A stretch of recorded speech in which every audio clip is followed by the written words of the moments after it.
There are many types of fish. Here are a variety of fish that live in the sea. The fish? I don't know who drew these fish, but they deserve all the good things.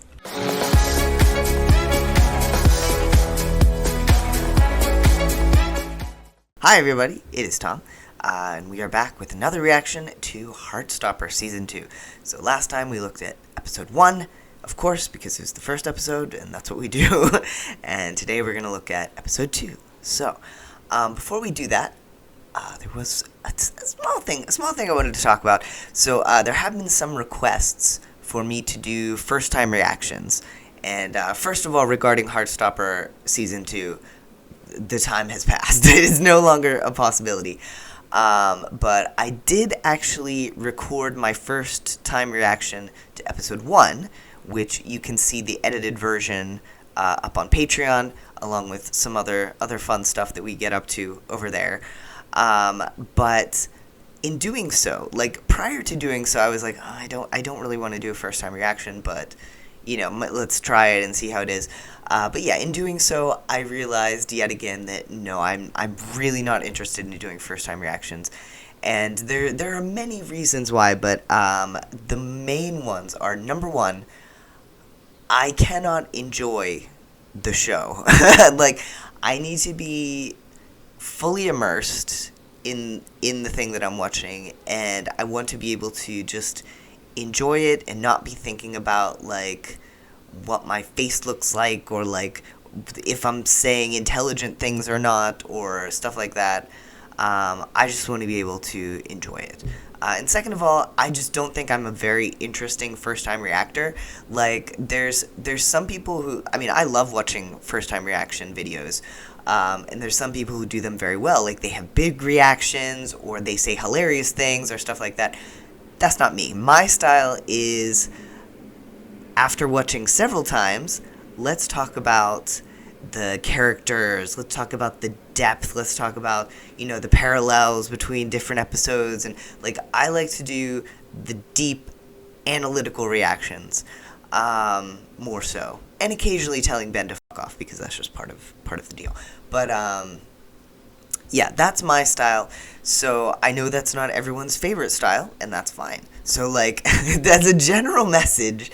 If you are watching this, and you do not enjoy this style of someone who's reacting to a show after having already seen it several times, and also being a fan of the graphic novels as well, this may not be the reaction for you.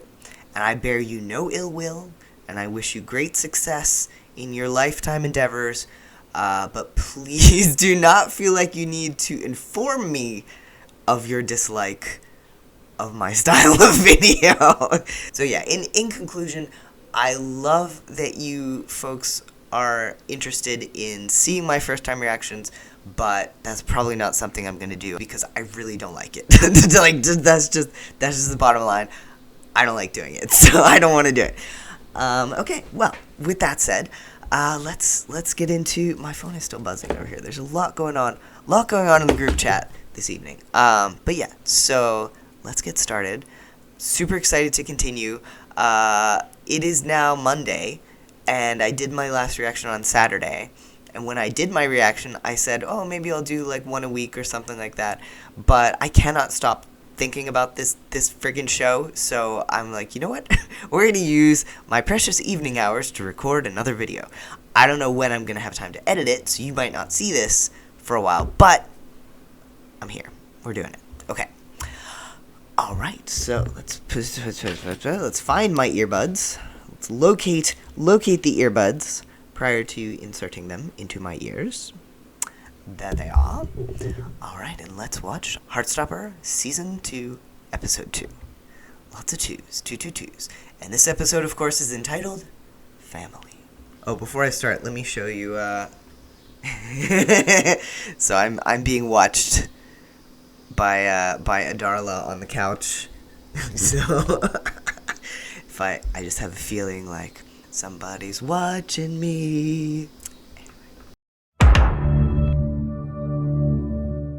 Love it when I leave the volume up too high and then the Netflix to-dum like ruptures my eardrums. You say I've changed. And can I just say yet again, like, the soundtrack, we knew it was good in season 1. Season 2 knocked it out of the park again. Great music. Maybe you should try to. Alright, so it's parent conference time. Charlie's always been a high achiever, but in the past few months, his grades have been slipping across most of his subjects. Been a bit distracted, haven't you? It's interesting that Charlie suffered through some intense bullying. He suffered through an abusive relationship with Ben, and through all of that, he was like great, perfect grades, throwing himself into his schoolwork. But when Nick and Happiness come along, suddenly he's not so interested in focusing on his schoolwork. I don't think this was ever a plot point in the graphic novels, but I think it really makes sense as, you know, and it's also carrying on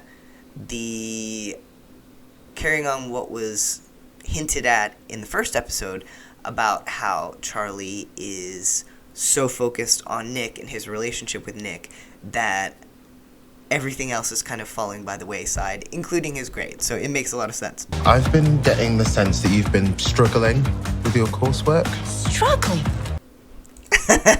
I love Tao's mom. Well, the fish, let me see what he wrote here. There are many types of fish. Here are a variety of fish that live in the sea. I looked up pictures of fish online for this page, and like, the fish like the eyes on, oh my god, just mwah. I don't know who drew these fish, but they deserve all the good things. He's on track for solid grades in his GCSEs, as long as he keeps on focusing on his schoolwork. A pointed comment from Mr. Farouk about focus. But I'd like to see him participate more. Isaac's mom, perfect casting. And he's such a pleasure to have in class. Set the top grades in his GCSEs. Ugh. Look at Ben's dad. Like, have you ever seen, like, the casting here, the hair, the expression, the popped collar? Like, this is peak the father of someone like Ben. My God. Saber el homework assignments. No sé por qué, pero no me está entregando los deberes. Miss Roberts is speaking Spanish, the captions helpfully inform me. You need to start focusing on your schoolwork. I really wonder how much Mr. Lang knows. Judging by what we saw of him in the very first episode, of him being like, "Oh, I don't care one way. It doesn't affect me if you guys don't get along." He seemed very kind of hands-off, but nonetheless, like, when you're a teacher, you kind of know what's going on in your classroom, and he has been a witness to Nick and Charlie's behavior around one another for this entire time, during the one time at school when they are in the same room sitting next to each other. So I do wonder if he has any idea what's actually going on with them and what the source of Charlie's distraction could be. Which, I mean, Charlie's really not being subtle about it, like literally turning his head to stare at Nick during this moment. So it's not Nick's fault. Charlie! you've been going round each other's houses almost every day for weeks, Charlie. Julio sprang back in his natural environment of the car. Nick is not allowed round our house, and you are not allowed round his. I'm not the same, so don't. You can see Charlie's dad really giving her some, like, this seems a bit much kind of things. But yeah, so let's talk about Charlie's parents. Even in the comics, like, Jane, his mom, is very she's quite strict. She's well-meaning. She does seem to want the best for Charlie, but she doesn't really understand what the best is, and she definitely doesn't understand his mental state and what is good and bad for it. So, like, it's very interesting to me that in the previous season, of course, we saw Julio in the car a lot, and every single time we saw him, he was just warm and compassionate and, like, checking up on Charlie, making sure he was okay, watching out for his mental state, hugging him, supporting him, saying, you know, if you need me, I will be there. But when he's with Jane, he automatically lets her take the lead. Like, he follows her lead and becomes less warm and less, like, when it's just him and Charlie together, it's like, you know, 100%, I got your back, kid, I'm there for you, whatever you need, just let me know. But when Jane is there, he's more deferring to her and being like, oh, well, this doesn't concern me, so I'll just, you know, which, and like, you can see in his face and his reactions that he doesn't agree with the things that she's saying necessarily. I think that he agrees that Charlie needs to focus more on his schoolwork, but the methods that Jane is using of, no, like, complete ban, you cannot see Nick at all, it's pretty clear that he doesn't agree, but he's not going to say anything about it. For the record, I don't think that Charlie's parents are wrong to be concerned. Clearly, Charlie has not mastered the balance of being happy with his boyfriend and also, like, doing the things we need to do to live our lives, which makes sense. But he does need some strictness, but not this much. Come here. Another thing that is very interesting is the difference in lighting that the parents get. So when we're in the house with Sarah, in the Nelson house with Sarah, the lighting is so warm. And I mean, there are more warm tones in general this season because it's meant to, like, show the summer vibe. But especially with Sarah in their house, warmth and just, you know, you have that feeling of the warm Sarah Nelson hug. But Charlie's parents, especially Jane, and, like, when I can think of the scenes that Charlie has with them in their kitchen are more, the lighting is a little colder, the lighting is a little cooler, and I think that really represents the difference between their relationships and how they interact with each other and things like that. So. Oh, hello. Nelly! Mum, make me one. Not if you ask like that, David. No one happy to see me. Well, very happy you're back from uni, darling. I like how Sarah says we're all, like, she's including Nelly in this, like, but Nelly is clearly not as happy to see David, and we will talk about that later as well. Got a girlfriend yet? I'll take that as an obvious no. Stop bothering him, David. Now, another thing about Sarah is that we love her so much. She's so nice and so warm and so wonderful, but conflict does not seem to be her specialty, which we'll talk about more. And this is not me criticizing Sarah, it's just me saying that, like, you know, we all have things that we're better at and not. Oh, Charlie. Getting all those feelings out. No Tori throwing a sock at him this time. I love that shirt. I have to get that shirt. I need, like, the whole wardrobe from this season of Nick and Charlie's. Okay, so above that we have Charlie saying, I'm behind on, like, all my work. And then my parents have banned me from hanging out with you until my coursework is done. Sad face. And Nick just says, what?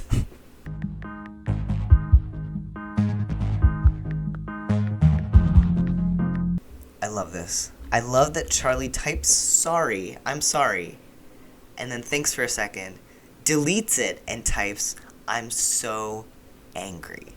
Which, progress. This is good. Like, instead of taking all the blame onto himself for everything, which he still does, but, like, in this particular situation, he's not taking the blame all onto himself.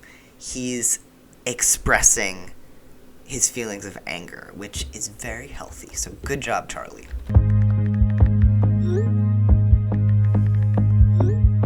Oh, and Nick says, my brother came home today. He's a dick. He is a dick. I get the impression that this is the first time that Nick has really had someone he can confide in about things that are going on in his home life, or just things that he's feeling, which, like, his past friendships that we've seen have been much more surface level, so, and he doesn't even hesitate, like, he's just like, my brother came home, he's a dick, so I'm glad that he is Charlie. Obviously. Though we will note that Charlie is still not doing his coursework. After being told off by his parents and being grounded from seeing Nick, he goes into his room, plays the drums, and messages Nick, and does not do any of his coursework.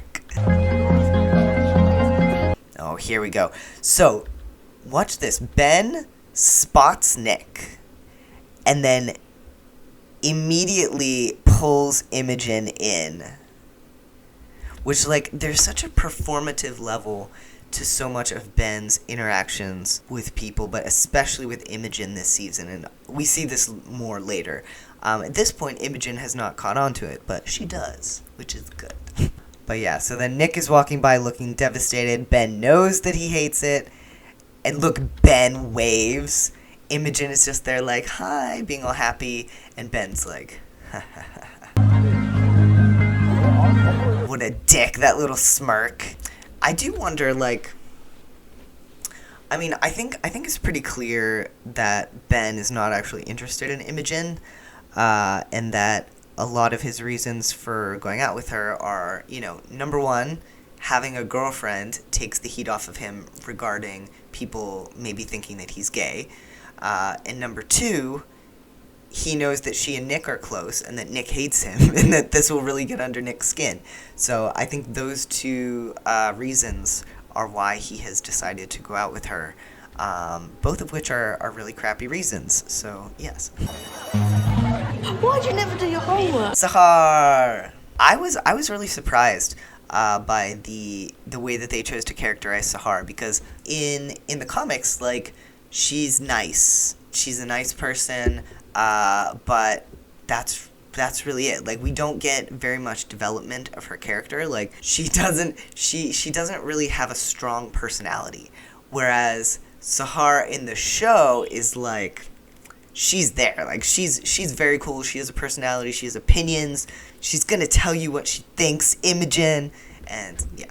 But we'll talk more about that later. But I like that they made her into such a person. I like that as Elle was walking by, she waved at some other random girl. Like, she's not only friends with Tara and Darcy. I'm sure she's not super close with this random girl, but, like, she's friendly with other people, and that's good. Year 11 prom is happening. Oh my god! Prom! I'm so excited! Tara's little excited squeak that she gives sometimes where he goes, eee! I don't think I can do this alone. Oh my god, yes! I'm so in. Do you want to meet with us for lunch? Interesting parallel of the exact same line that Tara says to Elle, do you want to meet with us for lunch? Which, of course, in season 1 was like bringing Elle into their fold, and now they're welcoming in another member, bringing Sahar in. Personally, I think that prom should be pirate themed. If I could bring a sword to prom, I'm totally up for it. If I could bring a sword to prom, I'm totally up for it. Amen to that. We could make Elle paint everyone instead of photos, then it's free. What? Clock is ticking. Ugh. This whole thing is so stressful. Like, ugh. I'm so glad. Like, there were things I enjoyed about school, but test taking, having to study, ugh. Nick Nelson. Okay, so here's something I wanted to say about Mr. Farouk. So we know Mr. Farouk is a bit of a hard ass. Like, he's very strict and, like, yells and rules with an iron fist. But Charlie comes in with this bullshit story about needing to give Nick's pen back. And, like, Charlie has left class in order to come return Nick's pen. Like, Mr. Farouk is not a dummy. He's got to see through this. But he lets Charlie do it. He calls Nick over. I wonder how much of Ben and Nick's conversation Mr. Farouk overheard before he slapped the ruler down between them in the first episode. And if he's even glanced at Nick and Charlie looking at each other, I think it's pretty clear, you know, he could probably figure out. I don't think it's outside the realm of possibility that Mr. Farouk is unusually kind to Charlie, because he knows that A, Charlie is one of the queer kids, and B, he's been through some shit, and he deserves he deserves all the good things. So so Mr. Farouk allows Charlie to go talk to Nick and return his pen. I didn't notice, but there's like all these signs around that say quiet, quiet, quiet.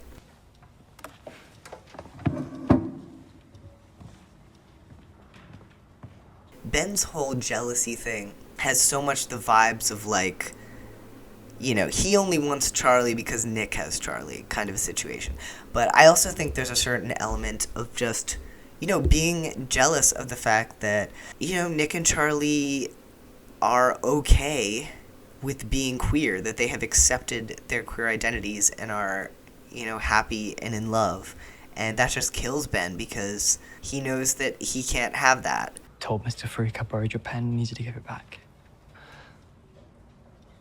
Again, like, imagine if you were Mr. Farouk, would you call Nick over and, like, allow Charlie to personally give back the pen, or would you be just like, okay, give me the pen, I'll give it to him?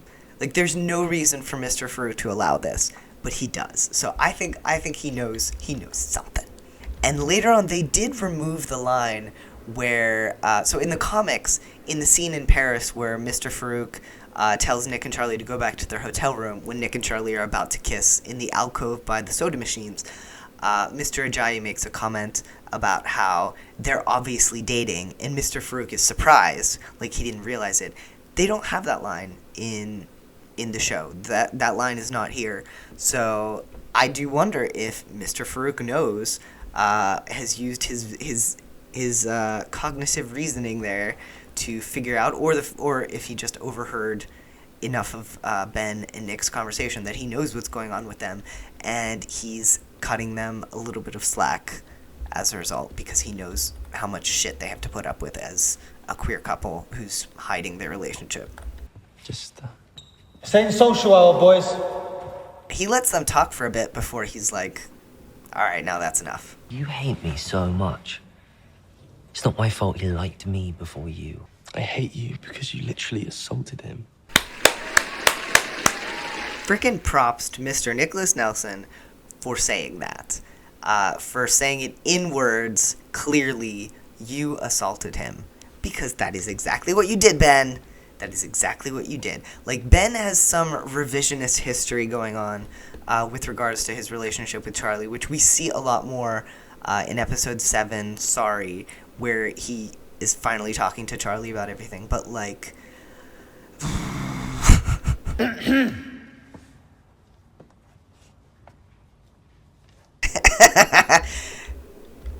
And, like, when Mr. Farouk, every time Mr. Farouk comes over to yell at them, like, he glares at Ben first, and then kind of looks at Nick as an afterthought. So, I think he knows. I think he knows who's the bad guy here. That was just a misunderstanding.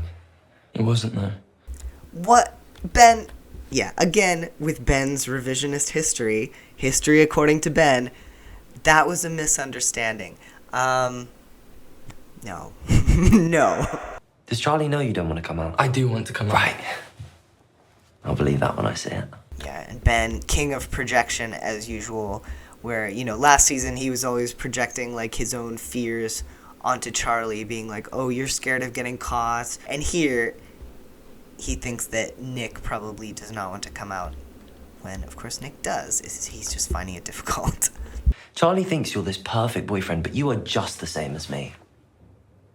I hate that Ben says this, and I hate that it seems like Nick wonders about it, because obviously he is nothing like Ben in so many ways, but I do think Ben believes this. Like, I think he's become a master of rewriting the world so he is the innocent in it, you know?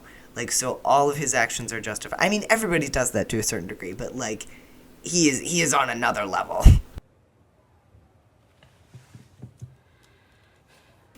Oh, and then we have Nick holding the pen that Charlie gave him. Just, I love the little details like that in this show. There's so many great little details like that. Nick saying, "I've had the worst day, haha." Oh, buddy. Charlie, who's Charlie? Can you Is give Charlie it back? your girlfriend? No, stop it. Give me that If back. she's sending through David, love seriously, I give it think back. you might be in David! there. Fine. Seriously. Like, the level of douchebag older brother that's going on here, like, especially when he starts giving back the phone and then, like, doesn't for a second, that kind of behavior, oh my god. Like, David is in college. He's probably legally an adult. But, and, you know, I think it is common when you get back into your childhood home, especially when you're with your family, there's a certain amount of regression that occurs sometimes where, you know, your parents treat you like children, so you start acting like children. Nonetheless, David is indeed acting like a freaking child here. If you do have a girlfriend, I want to know about it. She needs my approval. I do really wonder what Nick's childhood with David was like. I mean, obviously they're separated by quite a few years, but, like, I really wonder what kind of dynamic there was between the two of them. And it must have been such a relief when David went off to college and it was just him and Sarah, because obviously she's lovely.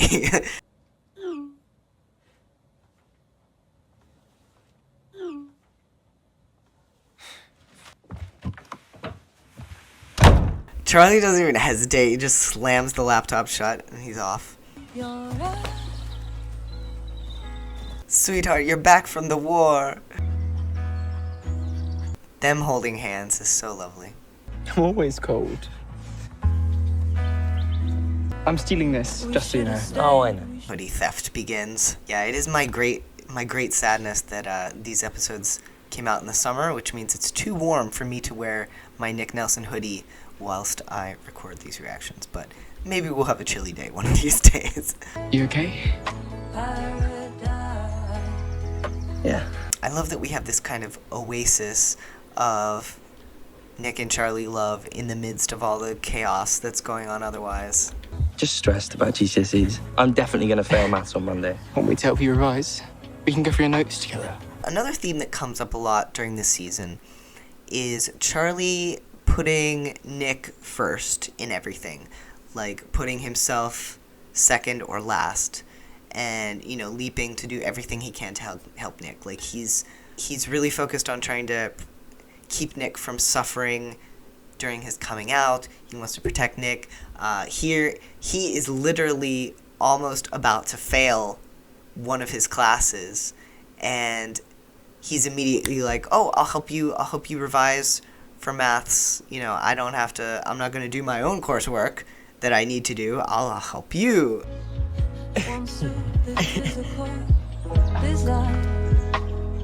This moment is especially nice because I'm not sure if it's exactly the same spot, but it looks like a very similar spot to where they are in season 1 when, you know, Nick is asking Charlie about how did you know that you were gay, and, you know, they're about to kiss, and then someone walks by and Nick just can't do it. But here, like, they are full on making out in the middle of the park. I'm sure there's people around. Nick does not care one bit. And I wonder if that moment is Charlie kind of realizing that, where he sort of laughs and looks around and is like, "Wow, this is a switch." I cannot even begin to imagine how many kisses Kit and Joe had to exchange during the filming of this. I mean, we're only seeing the final takes of these kissing scenes, and it is so much kissing. Like, how much kissing must they have done? We'll call it paradise. I love this. Like, this shot is so beautiful, and, like, the sky is gorgeous already, but then having, like, the rainbows and just the song, it's just such a, you can feel how joyful Charlie is feeling in this moment, and, like, it's so lovely. I'm Naomi, by the way. I'm Elle. And this is Felix. Hey. I love that this episode is called Family. And of course, we see everyone's, you know, like their parents and stuff like that. But we also have Elle finding a new queer/trans found family in Naomi, Felix, you know, the whole like art school crowd as well, which is really nice because obviously that's a big thing for queer people and trans people, where sometimes we are not accepted by our actual biological families, and so we end up making our own lovely little family. So it's nice that this is the episode that she meets these people. Here I could just be Naomi. Do you know what I mean? Yeah. I really do. Aw, this is a lovely moment. Like, when you find someone who actually genuinely understands, that's a lovely thing. And I love also that they have this wonderful queer art school that they can go to and be themselves and not have to worry about being bullied for who they are so much. Not Tal stalking Naomi's Instagram. Nicholas! How are you feeling about maths this morning? Because I still don't get quadratic equations, so I'm probably going to fail. Imogen. You can see Nick kind of wrestling with himself here, like thinking he probably shouldn't say anything, but then he just can't keep it in. He's done some really bad stuff. What? What did he do? I can't tell you. This is really rough because Nick obviously knows what kind of person Ben is and wants to warn Imogen, but at the same time, no matter how awful Ben is, it's not right to out him. You know, and when you're in that situation where you like someone, you just have blinders on anyway, so I'm sure she doesn't want to hear it. Especially because he can't back it up with anything. And we do know that Ben can be charming when he wants to be, and can seem very nice, but that falls away pretty quickly. But Ben is one of the few people who actually likes me. And he's been lovely to me. So whatever happened in the past, he's nicer now. Poor Imogen. Like, I can definitely see her side of things here, where, like, she has really, really unfortunate luck in who she ends up falling for. But first she had a crush on Nick and got rejected because Nick, you know, was totally in love with Charlie. And now she's finally moved on and set her sights on someone else. And then Nick, the same person who rejected her, is like, you shouldn't be with him. So on a surface level, it seems kind of suspicious, especially since Nick cannot tell her why he has such an issue with Ben. So it's a messy situation. I don't think Nick or Imogen here is in the wrong. Nick is trying to do the right thing. Imogen is just going with what she knows and what she wants, which is to finally have someone like her. And also, you know, Ben, despite being an asshole, looks like Sebastian Croft, and so is very attractive, so I can understand. And again, he knows how to turn on the charm. He knows how to seem very sweet and nice and, like, Ben. See? And, like, she goes back over to Ben, and he's immediately like, what's up? Are you okay? What's going on? Like, totally playing it up for her, pretending to be the perfect boyfriend that he absolutely is not. And you can just see, like, every time Ben locks eyes with Nick, when Imogen is there, like, there's just so much evil passing from his eyes. Ugh. And your exam starts now. Oh, Miss Singh looks so nice with her hair down. I mean, she looks nice all the time, but, like, I like her hair a lot. This is me with math. Like, I look at math, and this is exactly what I see. Poor Nick. I'm sure getting into a fight with Imogen did not help at all. God, and Ben is sitting right next to him, of course. Already on page 2. You snuck out again. You'll be in so much trouble with your mum. I'm here to cheer you up after your terrible exam. And again, we have Charlie putting Nick before himself, not even thinking about the consequences, not thinking about how much trouble he could be in, not thinking about the coursework that he needs to be done. He's just like, Nick needs me, I shall go. I also wonder if a part of him thinks that, like, people only like him for what he can give them. I think it's too short. Mum, you wanted my opinion, so there it is. Yay, Elle's mom. It is quite short, but fair enough. That boy of yours is here. I love that boy of yours, and I love Tao's, like, hey. You did not come here just to ask me about my maths exam. Bit of a squish in this doorway. Tao, honestly, I'm kind of busy. I can't really blame her here either, because, like, I mean, in the last episode, we saw her going for it, trying to go in for a kiss with Tao, and he pretty clearly rebuffed her. So the message that she has received is that Tao is not interested in her like that.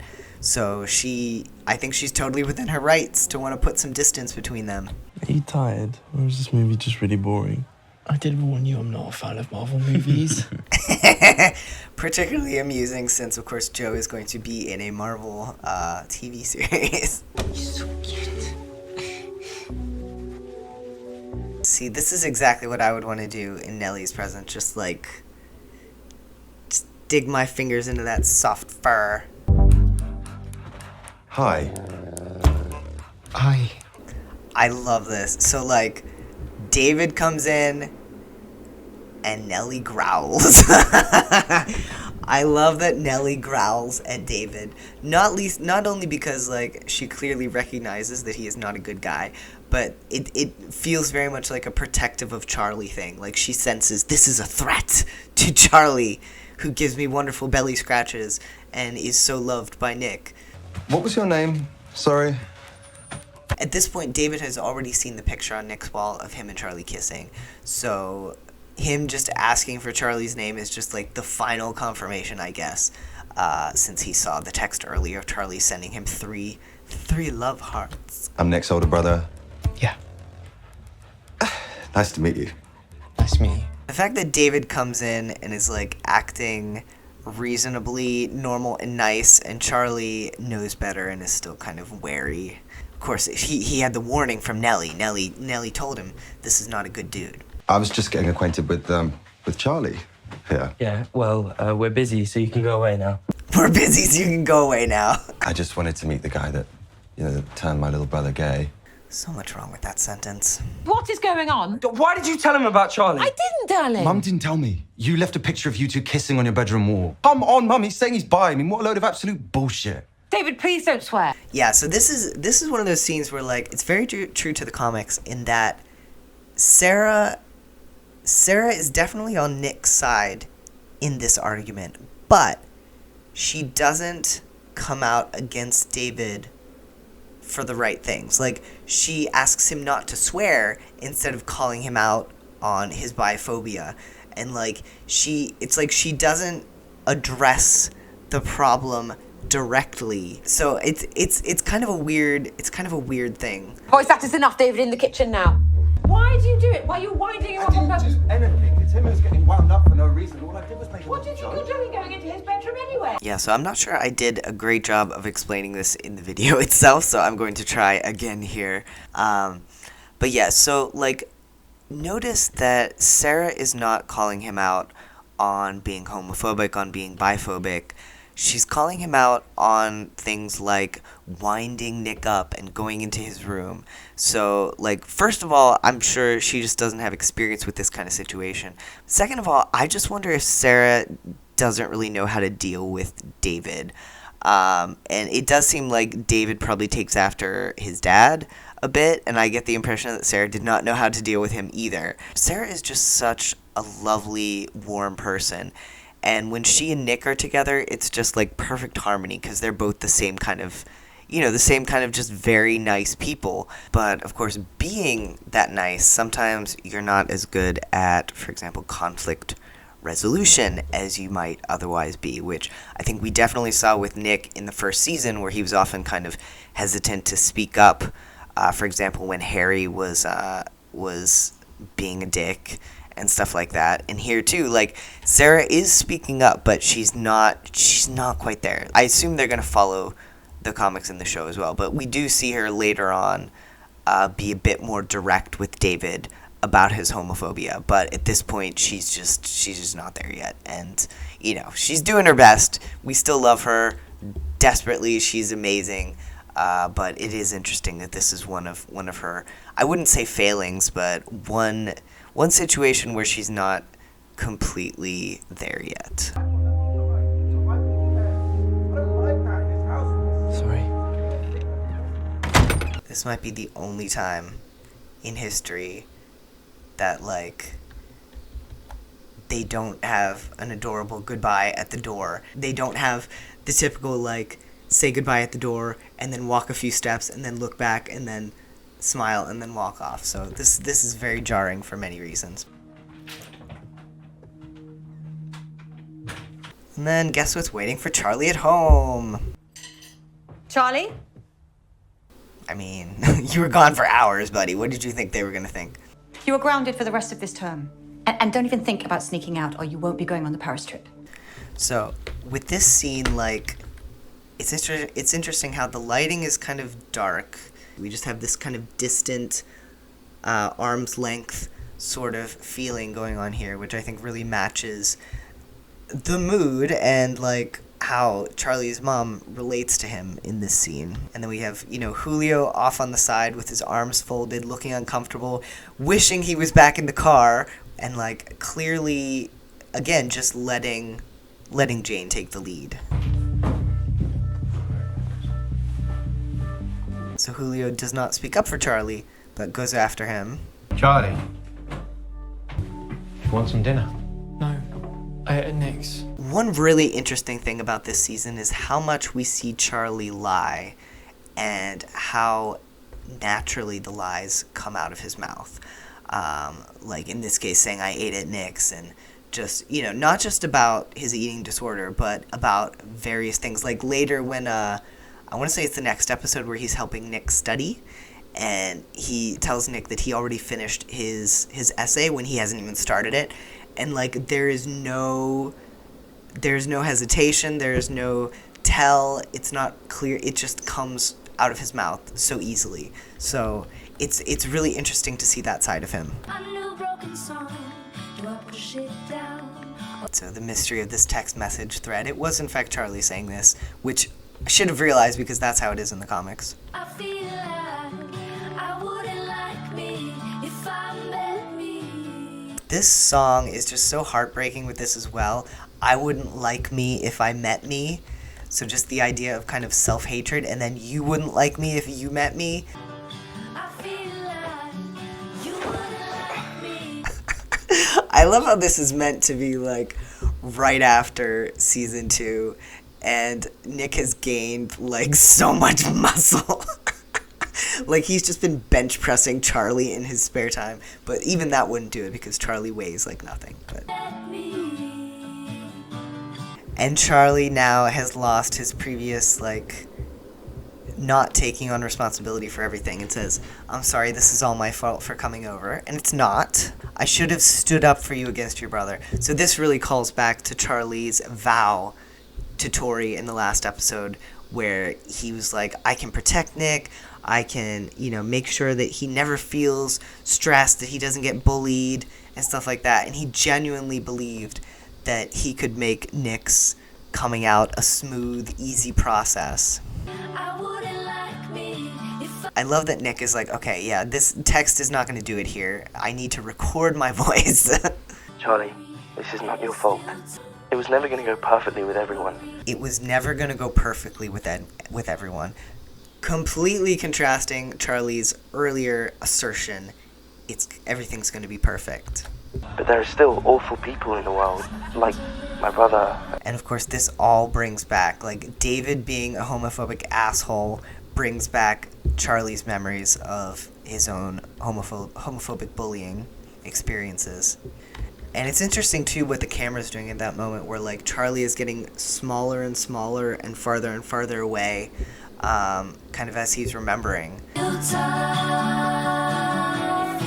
Elle clearly having an amazing time with her friends. Oh my god, look at all those stories. Oh my gosh. I brought you apple. Tao's mom is like, bring me some apple, Tao's mom. You're amazing. So when we lost him, I felt so unbalanced.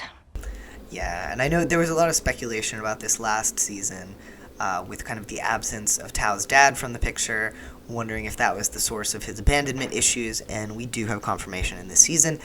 That is why he has so many issues with, like, worrying about losing people. Growing up and moving on. Well, I'm stuck here. Same old Tao. Same old Tao isn't so bad. Yeah, it's interesting that Tao says this same old Tao. Like, he sees that Elle is growing and changing and kind of blossoming into the best her she can be, and he thinks that the only way he can be with her is by being someone different, which we see come into things in the next episode where he's trying very hard to be someone who's not himself. And, you know, the fact is that Elle has fallen for him, who he is, weirdness and all, so... Also, Elle's not dead, so there's that. So, like, Tao, I feel like being like, well, at least the love of my life isn't dead like yours isn't the best way to go about this, but luckily his mom chuckles and is not, like, devastated by this, which, I mean, it's been a few years, but, like, come on, man, come on. He's also eating apples, the same family as the apple juice that he and Elle share.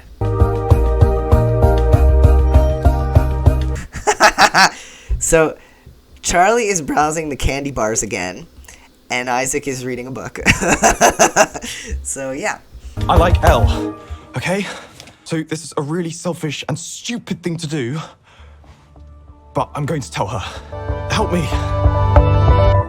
So, this is a big moment for Tao, and, like, props to him for not only realizing this finally, but doing something about it. Like, granted, the way he goes about it, of totally changing himself to try to be what he thinks Elle wants, is not the right way.